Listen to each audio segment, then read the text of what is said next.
Primero que todo, agradecer la invitación de la doctora Lisset, notaria única de Galapa, para poder participar en esta maravillosa tertulia con un tema muy significativo que nos reúne y nos convoca,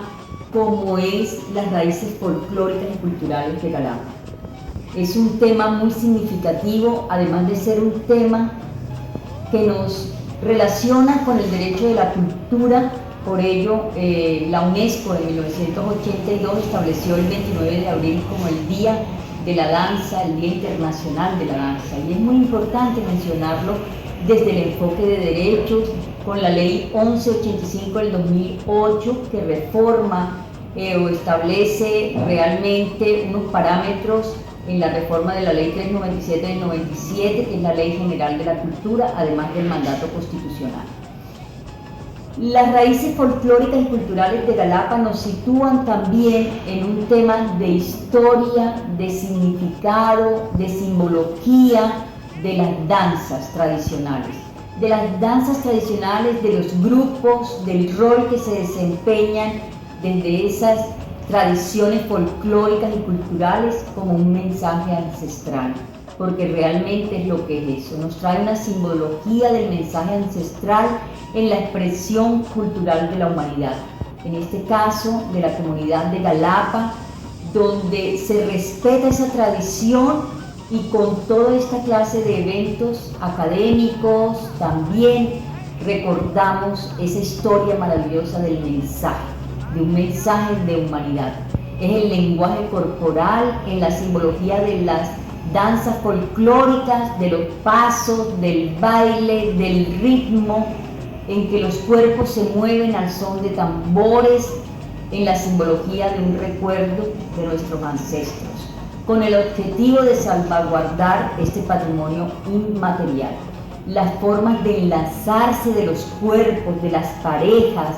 que a través de estos días que estamos en épocas de carnavales, estamos muy dispuestos a articularnos no solamente como sujetos en la danza, en el canto, en el maquillaje, en la tradición de esa expresión cultural, sino en el sentir de unas notas musicales, en el sentir donde hombres y mujeres están expresando esa tradición cultural y folclórica que se lleva en la sangre, y desde los aportes de esos hombres y mujeres en el patrimonio de la humanidad estamos recordando a nuestros ancestros. A manera de ejemplo se pueden citar muchas danzas propias del carnaval, como la danza del son de negro, que es una herencia africana en la tradición del folclore, como un baile de burla con mofas que realizaba la población afro a los españoles y llevaba su mensaje específico. Pero también la danza de diablos arlequines, que es una herencia hispana, ya no solamente africana, sino desde lo hispano, en la expresión cultural europea como reflejo del lenguaje corporal, pero también de la simbología del fuego, en la purificación del fuego. ¿Qué decir de la danza del bullerengue, que es una herencia ancestral africana y del Caribe, en la expresión ritualista del baile centrado y danzado solo por mujeres? Y por eso es el aporte de las mujeres en todo este trabajo, que ellas a través de sus cuerpos, de sus ritmos, de su música, de su sentir, forman parte de estas iniciaciones con voces de libertad, con ofrendas a la fertilidad,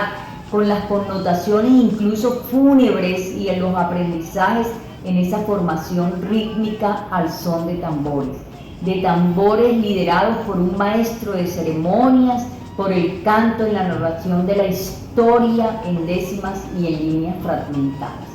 Específicamente en la tradición cultural de Galapa, pues tendríamos que mencionar necesariamente y a manera de homenaje a todos estos grupos, toda una tradición cultural. Simplemente voy a limitarme a señalar a manera de ejemplo histórico unas de las tantas que existen.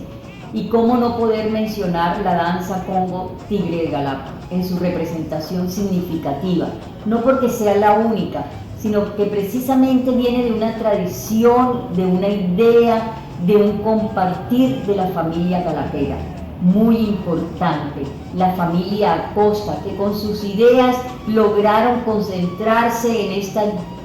danza que lleva su sangre, su tradición, su propia historia y el folclore de este municipio del Atlántico. Se dice que fue creada en 1964 por la familia Acosta, de quienes surgió la idea de ponerle un nombre de animal, de tigre, que causara impresión y, por qué no, incluso causara miedo, nada más el mencionar su nombre. Pero con el tiempo se vio la necesidad de una mezcla muy particular en lo que es los cantores del Congo, y por eso se traduce en el nombre que actualmente la conocemos, que es el Congo Tigre de Galapa.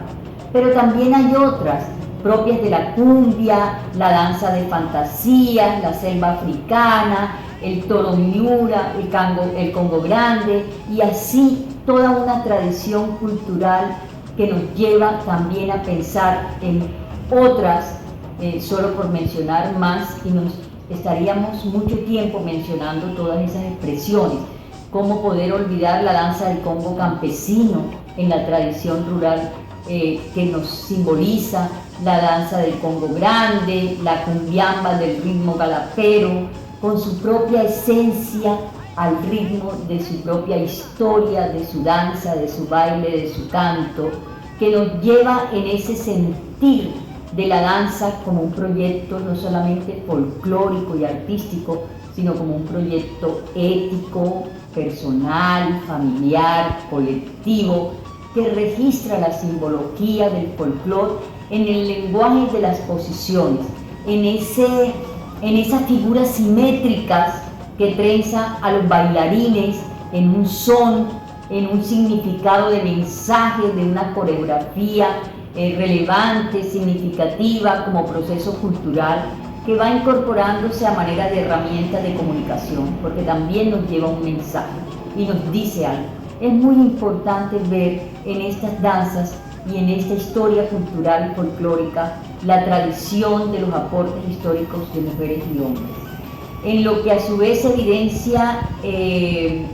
incluso un contexto en el uso de las costumbres, de los rituales, de la comunicación, de las danzas tradicionales, de los proyectos de vida, de los habitantes, de ese relacionamiento entre hombres y mujeres en un ejercicio que lo hemos podido llamar también un ejercicio de buenas prácticas hacia una cultura de paz.